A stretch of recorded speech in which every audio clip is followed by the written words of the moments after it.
বন্ধুরা এই দেখুন আমার ভাগনা আজকে ফের আমাদের বাড়িতে এসছে ঘুরতে।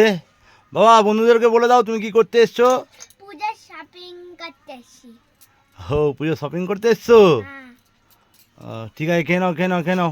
হুম। তো বন্ধুরা এখানে মাম্পি প্রতিদিনের মতো আজকেও আমাকে ভাত দিয়েছে।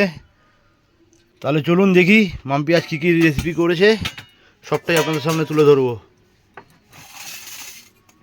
তো বন্ধুরা এখানে মাম্পি আমার জন্য ভাত দিয়েছে। আর এটা কি কুমড়ো ভাজা? এখানে কুমড়ো ভাজা গোটা গোটা করে, আর এখানে আলু ভাজা। ঠিক আছে, আর কি করেছো? আর উচ্চ আলু সিদ্ধ আছে। ওই উচ্চ আলু সিদ্ধটা দেখি। এটা কি উচ্চ আলু সিদ্ধ? সিদ্ধ করে মেখেছি। বাহ, ঠিক আছে।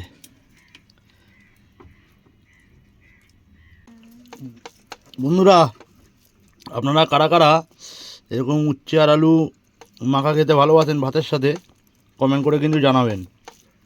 আমার তো খুবই ভালো লাগে। মাম্পি তোমার কেমন লাগে? ভালো লাগে ভাজার থেকে।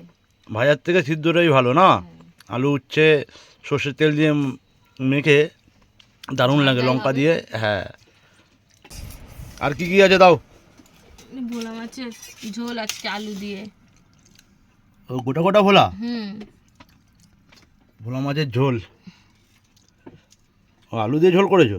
একটা দাও, আলু আলু আলু একটাই দাও, আলু বেশি খাবো না।